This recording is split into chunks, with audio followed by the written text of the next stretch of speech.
Good day to all. வாங்க மேக்ஸை புரிஞ்சு படிப்போம். NCERT syllabus 9th standard chapter 4 exercise 4.3ல 8th கொஸ்டினில் என்ன கொடுத்துருக்காங்கன்னு பார்த்தீங்கன்னா, ஒரு சில ஊர்களில் பார்த்தீங்கன்னா, அதாவது வந்துட்டு ஃபாரன்ஹீட் அண்ட் செல்சியஸ் அப்படின்னு சொல்லிட்டு கொடுத்துருப்பாங்க.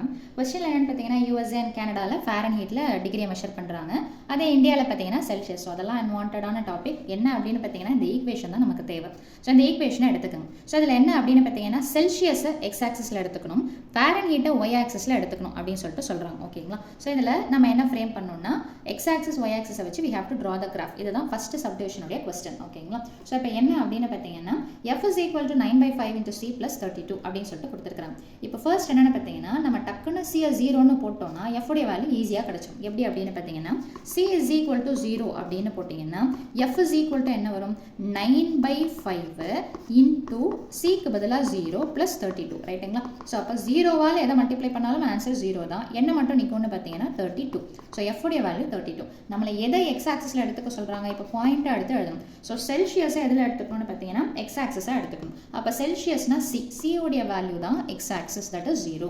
ஃபாரன்ஹீட் தான் ஒய். அப்போ என்ன இருக்கும்னு பார்த்தீங்கன்னா ஒய் ஆக்சிஸ் 32.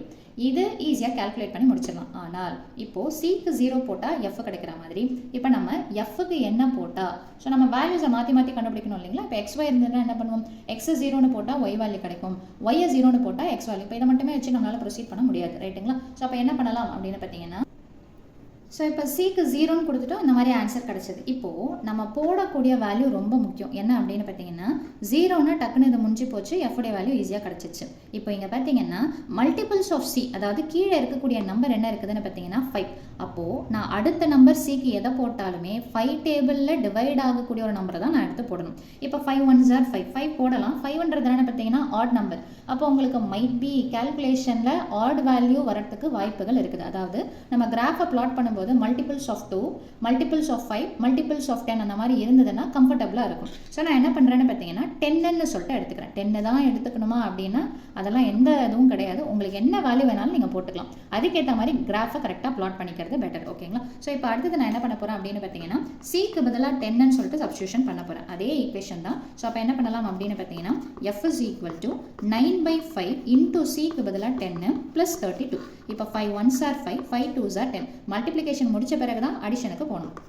9 2s are என்னென்னு பார்த்தீங்கன்னா 18 plus 32. ஸோ இது ரெண்டுத்தையும் ஆட் பண்ணால் என்ன கிடைக்கும்னு பார்த்தீங்கன்னா 8 plus 2 is 10, 3 4 ரிமைண்டர் 1 சேர்த்தீங்கன்னா 5. இப்போ இது பாயிண்ட்டை எடுத்து எழுதணும். அப்போ பாயிண்ட்டை எடுத்து எழுதணும்னா எது எக்ஸ்ன்னு சொல்லியிருக்கிறோம், செல்சியஸ். அப்போது சி உடைய வேல்யூ தட் இஸ் எக்ஸ் உடைய வேல்யூ 10, ஒய் உடைய வேல்யூ என்னென்னு பார்த்தீங்கன்னா கிடச்சது, தட் இஸ் 50. 2 பாயிண்ட் கிடச்சிருக்கு. ஸோ அப்போ இந்த 2 பாயிண்ட்டில் என்ன இல்லைன்னு பார்த்தீங்கன்னா நெகட்டிவ் இல்லை. நெகட்டிவ் வேணும்னா நீங்கள் அதுக்கேற்ற மாதிரி நீங்கள் நெகட்டிவ் நம்பராக சூஸ் பண்ணிக்கலாம். ஓகேங்களா? ஸோ இன்ஸ்டெட் ஆஃப் 10க்கு பதிலாக நீங்கள் -10ன்னு கூட கொடுத்துக்கலாம். அது உங்களுடைய சாய்ஸ். நான் ரெண்டுமே பாசிட்டிவாக கொடுத்துருக்கிறேன். ஸோ இப்போ இதில் பார்த்தீங்கன்னா கிராஃப் பிளாட்டிங் பண்ணலாம். நீங்கள் ப்ளஸ் ஷேப்டு கிராஃப் போட்டாலும் சரி, அல்லது வெறும் எல் ஷேப்டு கிராஃப் போட்டாலும் சரி. ஸோ நம்மளோட பாயிண்ட்ஸ் என்ன இருக்குதுன்னு பார்த்தீங்கன்னா, ஒன்று 10,50, இன்னொன்று பார்த்தீங்கன்னா 0,32. ஸோ எக்ஸோடைய வேல்யூ மினிமம் பார்த்தீங்கன்னா அல்லது மேக்ஸிமம் பார்த்தீங்கன்னா என்ன இருக்குதுன்னு பார்த்தீங்கன்னா 10. ஸோ எக்ஸு ஒய் இது என்னென்னு பார்த்தீங்கன்னா, இன்கேஸ் நீங்கள் நெகட்டிவ் வேல்யூ கொடுத்தீங்கன்னா உங்களுக்கு என்ன கிடைக்கும்னு பார்த்தீங்கன்னா கிராஃபுடைய லைன் பார்த்தீங்கன்னா நெகட்டிவ் வேல்யூஸை நோக்கி வரும். ஓகேங்களா? ஸோ இது இப்படி தான் கொடுக்கணுன்றது எந்த கம்பல்ஷனும் கிடையாது. You have to draw graph, அவ்வளோதான். அதை கனெக்ட் பண்ணுறதுக்கு மினிமம் 2 பாயிண்ட்ஸ், அந்த லைன் ட்ரா பண்ணுறதுக்கு மினிமம் 2 பாயிண்ட்ஸ் இருந்தால் போதும். அந்த வேல்யூ சப்ஸ்டியூஷன் மட்டும் பார்த்து பண்ணணும். என்னன்னா 5 டேபிளில் போகிற மாதிரி ஒரு நம்பர், அவ்வளோதான். அதே மாதிரி கிடைக்கக்கூடிய நம்பர் ஈவன் நம்பராக இருக்குதான்னு பார்த்துக்கோங்க. அப்படி இருந்தால் தான் கிராஃப் பிளாட் பண்ணி, இப்போ ஃபார் எக்ஸாம்பிள் 51 41 அந்த மாதிரிலாம் வருதுன்னு வச்சுக்கோங்களேன். நீங்கள் பிரிக்கிறத மேக்ஸிமம் 2 அல்லது 5 எப்படியும் மோஸ்ட்டாக நீங்கள் வந்துட்டு பெரிய நம்பராக கிடைக்கும் அப்படின்றதுனால 10 பிரிக்கிறீங்கன்னு வச்சுக்கோங்களேன். 51 வந்ததுன்னா ரொம்ப மைன்யூட்டாக பார்த்து மார்க் பண்ணுற மாதிரி இருக்கும். ஸோ வர ஆன்சரை அதுக்கேற்ற மாதிரி கால்குலேஷன் பார்த்துக்கோங்க. ஸோ அப்போது ஃபஸ்ட்டு எதை வேணாலும் நீங்கள் பிளாட் பண்ணிக்கலாம். எக்ஸுடைய வேல்யூ 10ன்னா ஃபார் எக்ஸாம்பிள்ஸே இந்த இடத்துல 10 இருக்குது. நீங்கள் வந்துட்டு ஸ்கேலில் உங்களுக்கு மெஷர்மெண்ட்ஸ் இருக்கும் இல்லைங்களா, 1 சென்டிமீட்டர் 2 சென்டிமீட்டர்னு, அதுக்கேற்ற மாதிரி ஒவ்வொன்றுத்துக்கும் 1 2 3 4ன்னு கொடுத்துக்கோங்க. நீங்கள் எப்படி வேணாலும் எக்ஸ் ஆக்சிஸை பிளாட் பண்ணிக்கலாம். ஏன்னா மேக்ஸிமம் வேல்யூவே உங்களுக்கு என்ன தான் இருக்குதுன்னு பார்த்தீங்கன்னா 10. நீங்கள் 2 4 6 8 அப்படின்னு மார்க் பண்ணிக்கலாம், 1 2 3 4ன்னு மார்க் பண்ணிக்கலாம். இப்போ இது பாசிட்டிவ் மட்டும் வரதுனால நீங்கள் வெறும்னு எல் ஷேப்டு கிராஃபாகவும் போடலாம் அல்லது ப்ளஸ் ஷேப்டு கிராஃபாகவும் போட்டுக்கலாம். ஓகேங்களா? ஸோ இங்கே 10ன்றதை மார்க் பண்ணியாச்சு. ஒய்யில் பார்த்தீங்கன்னா மேக்ஸிமம் 50 அப்படின்னு வருது. So you can go for 2 2 பிரிக்க முடியாது. அப்போ நீங்கள் என்ன பண்ணணும்னு பார்த்தீங்கன்னா 10 20 30 40 50 அப்படின்னு சொல்லிட்டு, ஃபார் எக்ஸாம்பிள் என்னுடைய 50ன்ற வேல்யூ இங்கே இருக்குது.